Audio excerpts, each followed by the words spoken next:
A weakened typhoon Krathon slammed into southwestern Taiwan, hitting the island with a storm that has killed 2 people so far and forced it to shut down a second day with hundreds of flights grounded and financial markets closed. Krathon made landfall as much as weaker Category 1 typhoon around midday at major port city in Kaohsiung.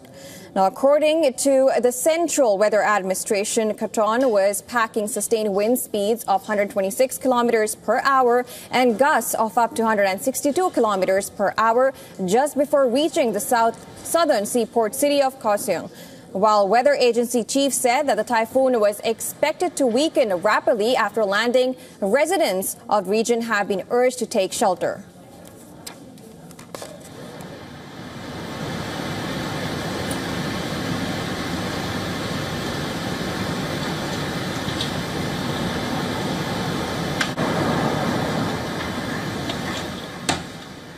We came down to Kaohsiung with 5 or 6 people because we know that this typhoon will make a rare landfall from Taiwan's southwestern plains. So, we wanted to have a look at what a typhoon looks like that has not hit Taiwan's central mountain range and what kind of rain and wind it will bring.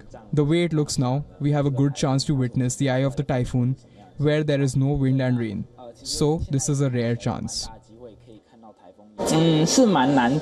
This is a rare experience to possibly see the typhoon eye at just more than 20 years old. I wouldn't say I'm excited because there will be lots of damage and I hope the damage won't be too severe. But as we can't control nature, so when there is such an opportunity, everyone can have a look at what a typhoon is like. Shortly after dawn, residents in Kaohsiung, a city of some 2.7 million people, began receiving texted warnings telling them to seek shelter. The city was experiencing the strongest winds ahead of the typhoon's landfall. Earlier, Krathon has disrupted traffic, causing all domestic flights to be suspended for a second day and the cancellation of around 240 international flights. Krathon caused mudslides and flooding and damaged houses and roads in some areas as it slowly moved towards Taiwan.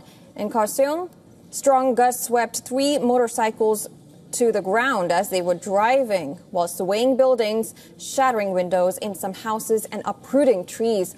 Powerful waves pounded the coast of nearby Pingtung County, with some seawater spilling onto a road and causing it to collapse in 2 places. In New Taipei City, in the island's north, where rain and wind was intensifying, a mudslide sent a large rock tumbling down onto a temple near a slope, partially smashing the roof.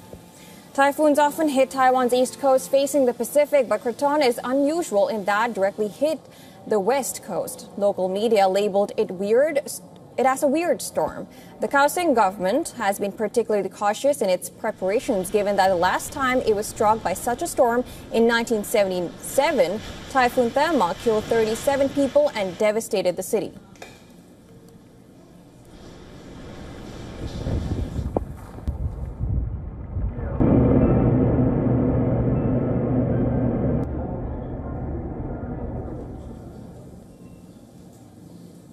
Now we're joined by William Yang, who is a journalist and is joining us from Taipei. Thank you so much for joining us, Mr. Yang. Now, could you tell us the latest developments in the region where you are and, of course, any instruction that has been given by the government? So what we know now is that more than 123 people across the island have been injured due to the typhoon, and 2 people are still missing, and adding up, that is the 2 unfortunate deaths that we've already recorded. The typhoon right now is still mostly affecting the southern part of Taiwan, with the southern city of Kaohsiung being the center of taking all the heavy impacts. But the government has warned residents in the northern part of the island that rain and the wind will start to pick up as nightfall, and it will continue through the night. So everyone in the north should not take it lightly, even though right now it seems like it's just not a normal rainy day over here. But there are already signs that the wind is already picking up. Do we know where the typhoon is now headed? It's likely going to cut through the island going in the direction of northeast. And it's unclear how much longer the typhoon will cover the entire Taiwan island, but is expected that by tomorrow it will still be affecting the center and northern part of the island. Right, and now some observers are calling it weird. Can you tell us why are they calling it weird?